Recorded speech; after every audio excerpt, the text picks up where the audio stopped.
Good morning students, this is Vamshi. మనం ఈరోజు మన 5th సెమిస్టర్లో 5th పేపర్ని డిస్కస్ చేస్తున్నాం. మన 5th పేపర్ నేమ్ వచ్చేసి ఎలక్ట్రిసిటీ, మ్యాగ్నెటిజం అండ్ ఎలక్ట్రానిక్స్. అలానే తెలుగు మీడియం వాళ్ళకైతే విద్యుత్ శాస్త్రము, అయస్కాంత తత్వము మరియు ఎలక్ట్రానిక్స్. మనం బోత్ మీడియంలో డిస్కస్ చేయడానికి ప్రయత్నిద్దామండి. మన 5th పేపర్లో ఫస్ట్ యూనిట్ వచ్చేసి ఎలక్ట్రోస్టాటిక్స్ అంటే స్థిర విద్యుత్ శాస్త్రము. ఎలక్ట్రోస్టాటిక్స్ అంటే ఏంటంటే it is a branch of physics which deals the properties of static electric charges. ఓకేనండి, స్టాటిక్ ఎలక్ట్రిక్ ఛార్జెస్ అంటే the charges is at a rest position అనమాట. Charges are at rest position. దీన్ని 2 పార్ట్స్గా డివైడ్ చేద్దామండి. Electric, so electro అనేద్దాం ఈజీగా. Electro and static. Static అంటే rest position అనమాట, స్థిర విద్యుత్ శాస్త్రము. ఇక్కడ ఎలక్ట్రో మీన్స్ ఏంటంటే మనకి ఇక్కడ ఎలక్ట్రిక్ ఛార్జెస్. ఈ ఎలక్ట్రిక్ ఛార్జెస్ అనేవి రెస్ట్ పొజిషన్లో ఉండేటప్పుడు వీటికున్న ప్రాపర్టీస్ని మనం డిస్కస్ చేస్తామన్నమాట. ఎలక్ట్రిక్ ఛార్జెస్ రెస్ట్ పొజిషన్లో ఉండేటప్పుడు వాటి యొక్క ప్రాపర్టీస్ని డిస్కస్ చేసే చాప్టరే మనకి ఇక్కడ ఎలక్ట్రోస్టాటిక్స్. ఓకేనా, రెస్ట్ పొజిషన్ అంటే ఏంటంటే ఫర్ సపోజ్ 2 పాయింట్ ఛార్జెస్ ఉండొచ్చు. ఇది ఒక ఛార్జ్, ఒక ఛార్జ్, ఇక్కడ ఒక ఛార్జ్. రెస్ట్ పొజిషన్లో ఉండడం అంటే అవి టైంతో పాటు మారకుండా ఉండాలి. ఒకవేళ ఆ ఛార్జెస్ కానీ మూమెంట్ ఉందనుకోండి విత్ రెస్పెక్ట్ టు టైమ్, వాటిని ఏంటంటామంటే మ్యాగ్నెటోస్టాటిక్స్ అంటాము. అది నెక్స్ట్ కాన్సెప్ట్లో మనం డిస్కస్ చేద్దాం. ఓకే, స్థిర విద్యుత్ శాస్త్రము అంటే తెలుగు మీడియం వాళ్ళు వినండి. నిశ్చల స్థితిలో ఉండే ఆవేశాలు గూర్చి తెలిపే భౌతిక శాస్త్ర విభాగాన్ని మనం స్థిర విద్యుత్ శాస్త్రము అంటాము. ఓకేనండి, స్థిరమైన విద్యుత్ ఆవేశాలు కోసం డిస్కస్ చేయాలన్నమాట. వాటి ప్రాపర్టీస్ తెలుసుకోవాలి. వాటి యొక్క ప్రాపర్టీస్ అన్నీ మనం ఇక్కడ డిస్కస్ చేస్తామండి.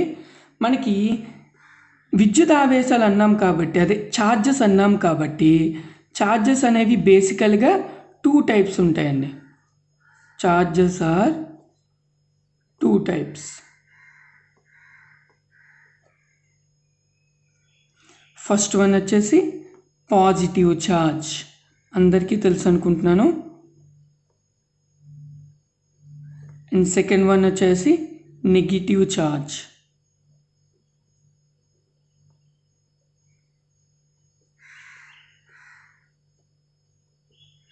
ఓకేనండి, తెలుగు మీడియం వాళ్ళకైతే ధనావేశము, రుణావేశము అంటాము.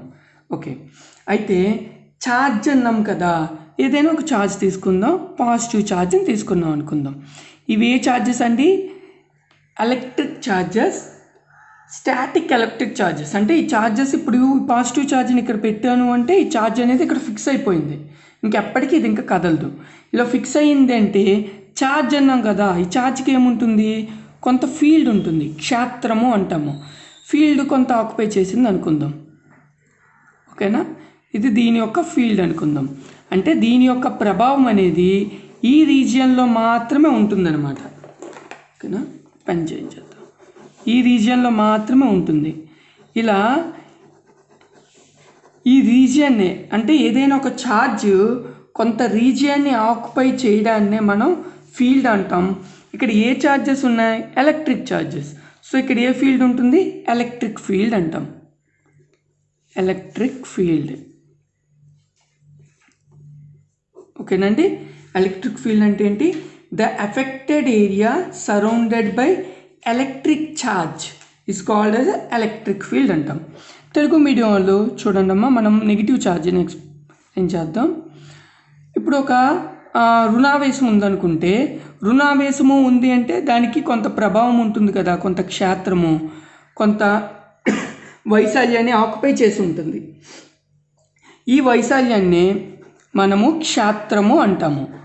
ఓకేనండి, ఇదే క్షేత్రము విద్యుత్ ఆవేశం కాబట్టి ఇక్కడ ఉండేది విద్యుత్ క్షేత్రము అనమాట. ఈ క్షేత్రాన్ని మనం నార్మల్గా చూపించలేము కదా, గాలిలో ఉండేటప్పుడు ఛార్జెస్ మనకి కనిపించవు కదా. సో దానికి ఏం చేశారంటే మ్యాథమెటికల్ రిప్రజెంటేషన్ కోసం లైన్స్ ఆఫ్ ఫోర్స్తో రిప్రజెంట్ చేస్తారు. ఫీల్డ్ లైన్స్ అంటాం, ఎలక్ట్రిక్ ఫీల్డ్ లైన్స్ అంటారు, లేదా ఎలక్ట్రిక్ లైన్స్ ఆఫ్ ఫోర్స్ అంటాం. తెలుగు మీడియంలో అయితే విద్యుత్ బలరేఖలు అంటాం. ఆ విద్యుత్ బలరేఖలు ఎలా రిప్రజెంట్ చేస్తాం మళ్ళీ ఇక్కడ రాస్తాను చూడండి. ఫర్ సపోజ్ ఒక ఛార్జ్ తీసుకున్నాం, ఆ పాజిటివ్ ఛార్జ్తో లైన్స్తో రిప్రజెంట్ చేస్తారు. సపోజ్ ఓకే, నెగిటివ్ ఛార్జ్ తీసుకుందాం, కొన్ని లైన్స్ గీద్దాం. ఇది అన్ని డైరెక్షన్లోనూ ఉంటాయండి, ఎందుకు ఇది స్పెరికల్ ఛార్జెస్ కాబట్టి. ఓకే, పాజిటివ్ ఛార్జ్కి నెగిటివ్ ఛార్జ్కి డిఫరెన్స్ ఏంటంటే పాజిటివ్ ఛార్జ్ నుంచి ఎలక్ట్రిక్ ఫీల్డ్ లైన్స్ అనేవి ఆరిజినేట్ అవుతాయి, అంటే బయటికి వెళ్తాయి, ఉత్పన్నం అవుతాయి అన్నమాట, బయటకు వస్తాయి. అదే నెగిటివ్ ఛార్జ్లోకి అయితే ఈ ఫీల్డ్ లైన్స్ అనేవి లోపలికి వెళ్ళిపోతాయి, అక్కడితో అంతమైపోతాయి, లోపలలో కలిసిపోతాయి అన్నమాట. ఓకేనా, పాజిటివ్ ఛార్జెస్ నుంచి ఎలక్ట్రిక్ ఫీల్డ్ లైన్స్ బయటకు వస్తాయి, నెగిటివ్ ఛార్జ్ లోపలికైతే అంతమైపోతాయి, లోపలికి వెళ్తాయి. ఇక్కడ ఫర్ సపోజ్ నేను ఎగ్జాంపుల్కి ఇది ఒక పాజిటివ్ ఛార్జ్ అనుకుందాం. ఇప్పుడు ఇది పాజిటివ్ ఛార్జ్ అయితే ఏమవుతుంది, దీని నుండి ఫీల్డ్ లైన్స్ అనేవి బయటకు వస్తాయి. ఇలా పెన్స్ పెడుతున్నాను చూడండి, ఈ విధంగా ఫీల్డ్ లైన్స్ అనేవి బయటికి వెళ్తాయి. అదే నెగిటివ్ ఛార్జ్ అయితే ఫీల్డ్ లైన్స్ అనేవి లోపలికి వెళ్తాయి. ఇలా లోపలికి వెళ్తే ఇక్కడ ఏవైనా ఫీల్డ్ లైన్స్ చూసి మనం చెప్పేయచ్చు, ఫీల్డ్ లైన్స్ లోపలికి వెళ్తే అది నెగిటివ్ ఛార్జ్ అని, ఫీల్డ్ లైన్స్ లోపల నుంచి బయటకు వస్తే అది పాజిటివ్ ఛార్జ్ అని. ఓకేనా, మీకు అర్థమైంది అనుకుంటున్నానండి. నెక్స్ట్ మనం బేసిక్ స్టేషనరీ ఛార్జెస్ కోసం డిస్కస్ చేస్తున్నామంటే మనకి ఇంటర్మీడియట్లో ఒక థీరం వచ్చి ఉంటుంది, కులుంబ్స్ లా నియమం, కులుంబ్ నియమము అంటాం. ఆ కులుంబ్ నియమాన్ని ఫాస్ట్గా ఒకసారి డిస్కస్ చేసేసి మనం బేసిక్ టాపిక్లోకి వెళ్ళిపోదాం. ఓకేనండి, కులుంబ్స్ లా అంటే ఏంటి, the force of attraction or repulsion between two stationary point charges. అవి ఎక్కడికి మూవ్ అవ్వకూడదు. 2 పాయింట్ ఛార్జెస్ తీసుకుంటే the force of attraction or repulsion, ఇవి రెండు పాజిటివ్ ఛార్జ్ అయినా అవ్వచ్చు, నెగిటివ్ ఛార్జ్ అయినా అవ్వచ్చు. పాజిటివ్ ఛార్జెస్ అయితే ఈ రెండింటి మధ్య రిపల్సివ్ ఫోర్సెస్ యాక్ట్ అవుతాయి. అదే ఒకటి పాజిటివ్ ఇంకొకటి నెగిటివ్ అయితే అట్రాక్టివ్ ఫోర్సెస్ యాక్ట్ అవుతాయి. ఇది పాజిటివ్ ఇది నెగిటివ్ అని తీసుకోవచ్చు, లేదా ఇది నెగిటివ్ అయినా repulsive forces, alternative charges attractive forces ఉంటాయి. సో అందుకనే force of attraction or repulsion between two stationary point charges is directly proportional to the product of two charges. For suppose దీన్ని charge Q1 అందాం, దీన్ని Q2 అందాం. ఈ force అనేది ఎలా ఉంటుందండి, ఈ రెండు ఛార్జెస్కి డైరెక్ట్లీ ప్రొపోర్షనల్గా ఉంటుంది. దేనికి, ఛార్జెస్ యొక్క ప్రోడక్ట్కి డైరెక్ట్లీ ప్రొపోర్షనల్గా ఉంటుంది. And inversely proportional to the square of the distance between dum. ఈ రెండింటిని కొంత దూరంగా సెపరేట్ చేయబడ్డాయి కదా, సో ఈ డిస్టెన్స్ని మనము సమ్ ఆర్ అందాం. ఓకేనా, ఆర్ డిస్టెన్స్లో సెపరేట్ చేయబడ్డాయి అంటే ఈ డిస్టెన్స్కి ఫోర్స్ ఎలా ఉంటుంది, ఇన్వర్స్లీ ప్రొపోర్షనల్గా ఉంటుంది ఆ డిస్టెన్స్ స్క్వేర్కి. మళ్ళీ చూద్దాం, inversely proportional to the square of the distance between them. ఓకేనా, సో దీన్ని కంబైన్గా రాయాలంటే ఏమవుతుందండి, Q1 Q2/r². ఇప్పుడు తెలుగు మీడియం వాళ్ళకి చూద్దామండి. కులుంబ్ నియమం అంటే రెండు స్థిర విద్యుదావేశాల మధ్య ఆకర్షణ లేదా వికర్షణ బలాలు వాటి లబ్ధానికి అనులోమానుపాతంలోనూ మరియు వాటి మధ్య దూర వర్గానికి విలోమానుపాతంలోనూ ఉంటాయి. సో 2 ఛార్జెస్ తీసుకున్నాం, సేమ్ యాజ్ యూజువల్ మీరు చూస్తుంటారు. Q1 అండ్ Q2 రెండు విద్యుదావేశాలు తీసుకుంటే వాటిని కొంత దూరంలో సపరేట్ చేసాం, దాన్ని సమ్ ఆర్ అందాం. డెరివేషన్ సాల్వ్ చేద్దామండి, బోత్ మీడియంస్కి సేమే కాబట్టి. Okay, F is proportional to Q1 Q2/r² మనకు వచ్చింది. సో ఇప్పుడు మనకి ప్రొపోర్షనాలిటీ పోయి ఈక్వల్ టు కావాలంటే ఏం చేస్తాం, ఒక ప్రొపోర్షనాలిటీ కాన్స్టెంట్ని యూజ్ చేస్తాం. నేను అక్కడ K అని తీసుకుంటున్నాను. Q1 Q2/r².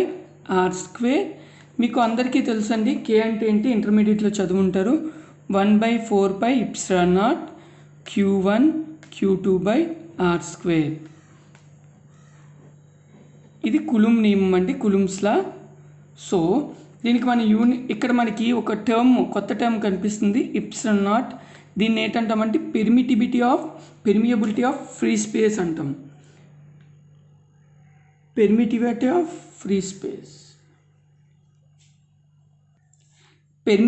Of free space అంటామండి. దీని value 8.85 × 10⁻⁻12 coulomb square per newton metre square.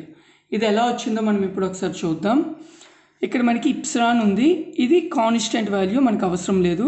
Epsilon naught అనేది పక్కకు తీసుకెళ్ళామనుకోండి, epsilon naught is equal to 1/f. నేను 1/4 తీసుకోవట్లేదండి, కాన్స్టెంట్. Q1 Q2/r². ఛార్జ్ అంటే మనకి అందరికీ తెలుసు కులుంబ్ దాని యూనిట్ అని.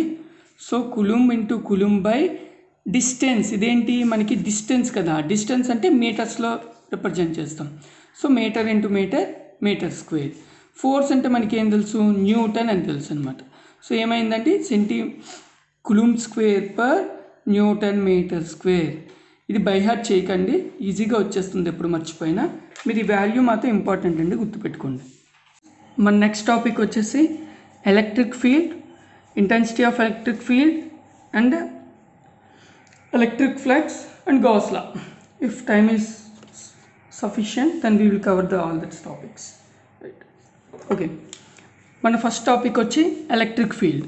ఎలక్ట్రిక్ ఫీల్డ్ అంటే ఏంటంటే the region surrounding an electric charge or a group of charges in which another charge experience a force is called as electric field. అదే తెలుగు మీడియం వాళ్ళకి వస్తే ఏదైనా విద్యుదావేశం చుట్టూ దాని ప్రభావం ఎంత మేరకు వ్యాపించి ఉంటుందో ఆ ప్రాంతాన్నే మనం విద్యుత్ క్షేత్రము అంటాము. విద్యుత్ క్షేత్రం అంటే ఏం లేదండి, ఫర్ సపోజ్ నేను ఒక ఛార్జ్ తీసుకుంటాను, బేసికలీ అందరికి ఇష్టమైన పాజిటివ్ ఛార్జ్. ఇప్పుడు ఇక్కడ పాజిటివ్ ఛార్జ్ ఉంది అంటే ఈ ఛార్జ్ అనేది కొంత ఏరియా ఆక్యుపై చేసి ఉంటుంది కదా, దీని ఫీల్డ్, దాన్నే క్షేత్రము అంటాం కదా. ఈ ఫీల్డ్ అనేది ఇప్పుడు ఈ ఫీల్డ్ ఎంత ఏరియా ఆక్యుపై చేసి ఉంటుందో ఈ ఏరియానే మనం ఫీల్డ్ అంటాం అనమాట. ఇక్కడ ఏ ఛార్జ్ యూజ్ చేస్తున్నాం, electric charge. So electric field అంటాం. ఇక్కడ నార్త్ పోల్ కానీ సౌత్ పోల్ కానీ ఉండడం వల్ల ఏదైనా ఫీల్డ్ ఏర్పడితే అది మ్యాగ్నెటిక్ ఫీల్డ్ అవుతుంది. సో ఏదైనా ఒక ఛార్జ్ తీసుకుంటే ఆ ఛార్జ్ సరౌండింగ్స్లో ఒక ఛార్జే తీసుకుంటున్నాను ఈజీగా ఉండడానికి, ఇక్కడ ఎన్నైనా చేసుకోవచ్చు. Group of charges, some Q1 Q2 and Q3, ఎన్ని ఛార్జెస్ అయినా తీసుకోండి.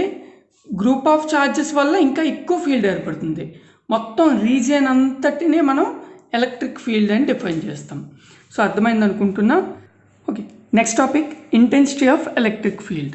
The intensity of electric field at a point in the field is defined as the force experienced by a unit positive charge placed at that point. దీన్ని తెలుగులో మనం విద్యుత్ క్షేత్ర తీవ్రత అంటాం. విద్యుత్ క్షేత్రంలో ఏదైనా బిందువు వద్ద ఉంచిన ప్రమాణ ధనావేశంపై పనిచేసే బలాన్నే ఆ బిందువు వద్ద విద్యుత్ క్షేత్ర తీవ్రత అంటారు. ఇది క్యాపిటల్ ఈతో రిప్రజెంట్ చేస్తామండి. పైన బార్ ఉంది కదా, ఇది డైరెక్షన్ని రిప్రజెంట్ చేస్తుంది.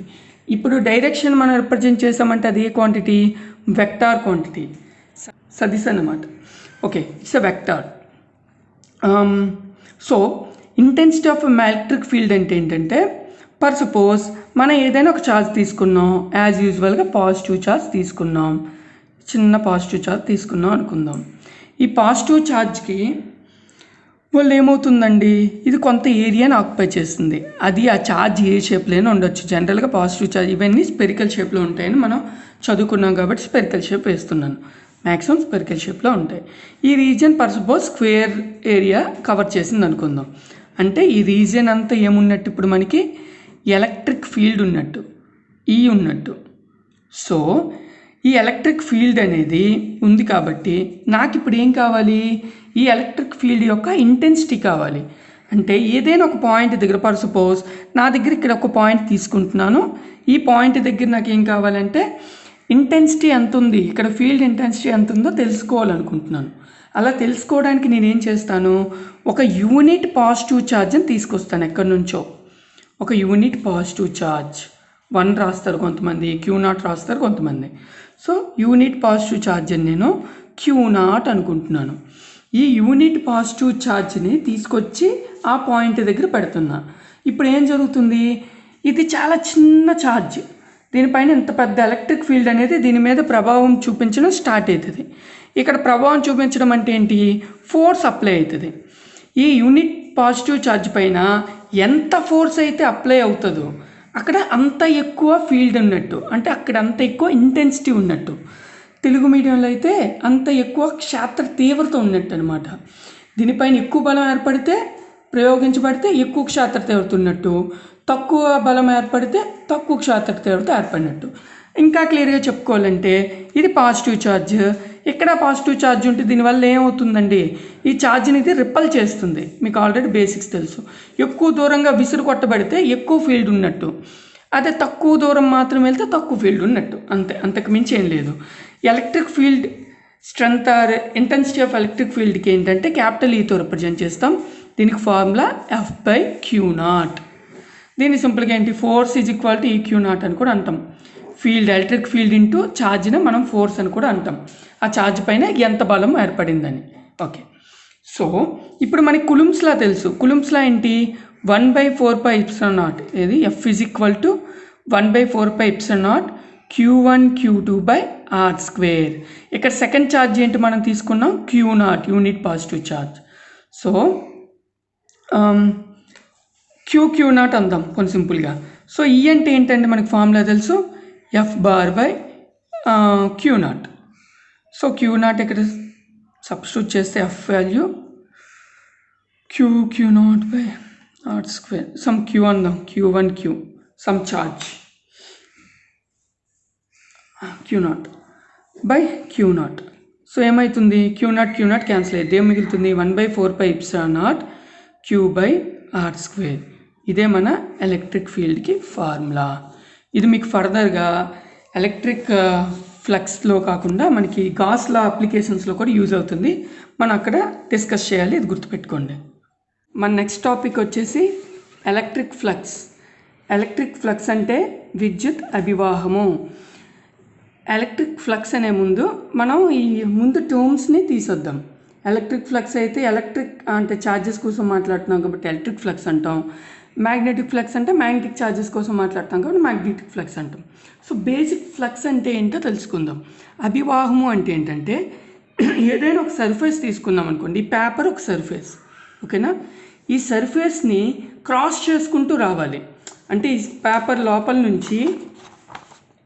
నుంచి ఫీల్డ్ లైన్స్ అనేవి రావాలన్నమాట ఇలా బయటికి. అంటే కింద ఒక ఛార్జ్ పెట్టామనుకోండి, ఆ ఛార్జ్లో అంటే నేను ఒక ఎగ్జాంపుల్ తీసుకుంటాను చూడండి. ఇదొక పాజిటివ్ ఛార్జ్, ఏదైనా ఒక ఛార్జ్ అనుకుందాం.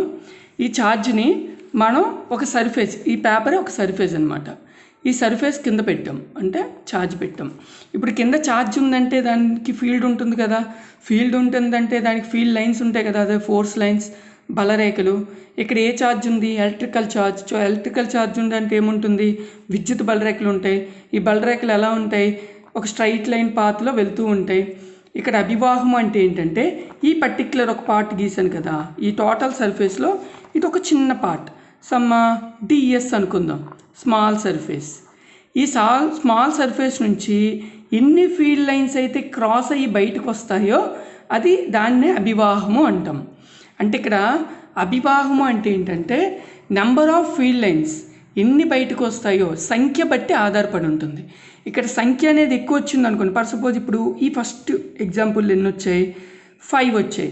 అదే నెక్స్ట్ దాంట్లో ఇంకొక ఛార్జ్ తీసుకున్నాం, దానివల్ల ఎక్కువ ఫీల్డ్ లైన్స్ వచ్చాయి అనుకోండి. ఇవన్నీ సర్ఫేస్కి నార్మల్గా ఉంటాయి, పర్పెండిక్యులర్గా ఉండాలండి, ఎప్పుడూ నార్మల్గానే ఉంటాయి. ఫీల్డ్ లైన్స్ ఉన్నాయంటేనే దాని మీనింగ్ ఎలక్ట్రిక్ ఫీల్డ్ ఉందని, డోంట్ కన్ఫ్యూజ్. ఓకే, ఇక్కడ ఎక్కువ లైన్స్ వచ్చాయి కదా, దీనికి ఎక్కువ అభివాహం ఉందన్నమాట, అంటే ఫ్లక్స్ ఎక్కువ ఉన్నట్టు. అంటే ప్రమాణ వైశాల్యం గుండా పోయే బలరేఖల సంఖ్యనే విద్యుత్ అభివాహం అంటాం. ఈ సర్ఫేస్ ఏదైతే ఉంటుందో ప్రమాణ వైశాల్యం సర్ఫేస్ తీసుకుంటామో ఆ సర్ఫేస్ అనేది స్క్వేర్గా ఉండాలి, ఇలా ఉండాలి, అలా ఉండాలి అని ఏం లేదు. దానికి ఒక పర్టిక్యులర్ షేప్ అంటూ ఉండదు, ఏ షేప్ అయినా అవుతుంది. యాక్చువల్లీ కాన్సెప్ట్లో ఏంటంటే ఇలా ఛార్జ్ని తీసుకోరు, ఒక ఎలక్ట్రిక్ ఫీల్డ్ని తీసుకుంటారు. ఇక్కడ ఒక ఎలక్ట్రిక్ ఈ రూమ్ ఉందనుకోండి, ఫర్ సపోజ్ మీరు ఒక రూమ్లో ఉన్నారు, మీ రూమ్ అంతా ఎలక్ట్రిక్ ఫీల్డ్ ఉంది అంటే దాని మీనింగ్ ఏంటి, ఈ రూమ్ అంతా ఛార్జెస్ ఉన్నాయి అంటారు. ఆ ఛార్జెస్ అన్నిటి వల్ల ఫీల్డ్ లైన్స్ వస్తాయి, ఆ field lines electric field lines. So ఆ రూమ్లో మీరు ఒక ఆబ్జెక్ట్ని పట్టుకున్నారు, ఫర్ సపోజ్ ఇది నా టేబుల్, ఈ టేబుల్ ఈ పేపర్ అంతా ఎలక్ట్రిక్ ఫీల్డ్ ఉందనుకుందాం, ఈ స్పేస్ అంతా మొబైల్కి నా టేబుల్కి ఉండే స్పేస్ అంతా ఎలక్ట్రిక్ ఫీల్డ్ ఉందనుకుంటే ఈ ఫీల్డ్లోకి నేను ఒక ఆబ్జెక్ట్ని తీసుకొచ్చాను. ఇదేంటిది, సెమీ సర్క్యులర్, సగం ఉంది, ఒక సర్క్యులర్ స్పెరికల్ షేప్ అనుకుందాం. ఈ ఆబ్జెక్ట్కి ఈ షేప్లో చూడండి సర్క్యులర్గా ఉన్నాయే, ఇవి చిన్న చిన్న పార్ట్స్గా ఇన్ఫినిట్లీ స్మాల్ పార్ట్స్గా డివైడ్ చేసాం అనుకుందాం. ఈచ్ పార్ట్ని మనం డిఎస్ అందాం, ఓకేనా. అండ్ ఇక్కడ నుంచి వచ్చే ఫీల్డ్ లైన్స్, ఇప్పుడు మనం ఎలక్ట్రిక్ ఫీల్డ్ డైరెక్షన్ ఎలా తీసుకుందాం, మీ ఇష్టం, ఏ డైరెక్షనే తీసుకోవచ్చు. ఫర్ సపోజ్ ఫీల్డ్ లైన్స్ ఇలా ఉన్నాయి అనుకుందాం, ఈ డైరెక్షన్లో మనకి ఎలక్ట్రిక్ ఫీల్డ్ ఉందనుకుందాం. సో దాని డైరెక్షన్ ఏంటండి, ఈ బార్. సో ఇటు నుంచి సర్ఫేస్కి పర్పెండిక్యులర్గా ఒక లైన్ గీస్తాము, అండ్ ఎలక్ట్రిక్ ఫీల్డ్ డైరెక్షన్కి మధ్య ఆ రెండింటి మధ్య ఉండే యాంగిల్నే మనం ఇక్కడ ఫ్లక్స్గా రిప్రజెంట్ చేస్తాం. ఆ ఫ్లక్స్ని పైతో రిప్రజెంట్ చేస్తాం. అంటే ఏముందండి, సింపుల్గా అభివాహం అనేది విద్యుత్ క్షేత్ర తీవ్రతకు మరియు దాని వైశాల్యానికి అదిశాలబ్దంగా ఉంటుంది, అంటే వెక్టార్ ప్రోడక్ట్గా రాస్తాము. సో ఇక్కడ ఫ్లక్స్ని పైతో రిప్రజెంట్ చేస్తాం, నేను φE అంటాను, ఎందుకు, ఇది ఎలక్ట్రిక్ ఫ్లక్స్ కాబట్టి. దీన్ని ఎలా రాస్తాం, ఈ బార్ డాట్ డిఎస్, డాట్గా రాస్తా. డాట్ అంటే ఏంటండి, డాట్ ప్రోడక్ట్ అంటే తెలుసు కదా, కాస్ థీటాతో రిప్రజెంట్ చేస్తారు. ఈడిఎస్ కాస్ థీటా అని కూడా రాయొచ్చు, సింపుల్గా రాస్తాను, నోటేషన్స్ అన్నీ తీసేస్తున్నాను. ఇదేంటి, స్మాల్ ఫ్లక్స్కి తీసుకునేది ఏంటి, స్మాల్ ఫ్లక్స్. సో అంటే సింపుల్గా నేను ఒక ఆబ్జెక్ట్ తీసుకుందాం, ఎనీ షేప్, ఒక డిఫరెంట్ షేప్ తీసుకున్నాను, దీన్ని చిన్న చిన్న ముక్కలుగా కట్ చేస్తున్నాను. చూద్దాం, ఒక స్మాల్ పార్ట్ని కన్సిడర్ చేద్దాం. ఈ స్మాల్ పార్ట్ని నేను ఇలా 3 డైమెన్షన్లో ఉండడానికి ప్రయత్నిస్తాను, ఇది 3 డైమెన్షనల్ అనుకుందాం. ఇప్పుడు ఈ స్మాల్ పార్ట్ సర్ఫేస్ అనేది బయటకు వచ్చింది, అవుట్వర్డ్. ఈ సర్ఫేస్ ఏంటి మనకి, డిఎస్ అనమాట, డిఎస్ డైరెక్షన్. అంటే దీని నుంచి ఎలక్ట్రిక్ ఫీల్డ్ కూడా ఇలానే వెళ్ళింది అనుకుందాం, ఫర్ సపోజ్ ఇలా వెళ్ళింది అనుకుందాం, ఎలక్ట్రిక్ ఫీల్డ్ లైన్స్ అనేవి ఇలా వెళ్తున్నాయి అనుకుందాం. దాని డైరెక్షన్ ఈతో రిప్రజెంట్ చేస్తాం.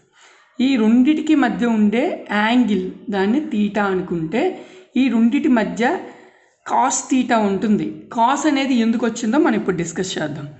d∅e, దీన్ని వెక్టార్ ప్రోడక్ట్గా రాస్తాము, ఈ డాట్ డిఎస్గా రాస్తాము. సో ఓవరాల్ ఫ్లక్స్ కావాలనుకోండి, మొత్తం సర్ఫేస్ యొక్క ఫ్లక్స్ కావాలంటే ఇంటిగ్రల్ చేస్తాం. సో దీన్ని సింపుల్గా φe is equal to integral ఈ డాట్ డిఎస్గా రాయొచ్చు. కొన్ని బుక్స్లో మనకి ఇది క్లోజ్డ్ లూప్గా రాస్తారు, అంటే ఇది క్లోజ్డ్ సర్ఫేస్, నేను తీసుకునేది క్లోజ్డ్ సర్ఫేస్ కాబట్టి సర్కిల్ సింబల్ వేస్తారు, ఓకేనా, డోంట్ కన్ఫ్యూజ్ అండి. ఓకే, ఈ డాట్ డిఎస్గా రాస్తున్నాం. దీన్ని సింప్లిఫై ఎలా రాస్తామండి, ఈడిఎస్ కాస్ థీటా. ఇక్కడ కాస్ ఎందుకు వాడాము, సైన్ ఎందుకు వాడకూడదు. ఒక విషయం ఎప్పుడు గుర్తుపెట్టుకోండి, ఎలక్ట్రిక్ ఫీల్డ్ లైన్ అనేది సర్ఫేస్ నుంచి నార్మల్గా ఉండేటప్పుడు మాత్రమే కన్సిడర్ చేస్తాం. ఫర్ సపోజ్ ఒక సిలిండ్రికల్ ఆబ్జెక్ట్ తీసుకుందాం,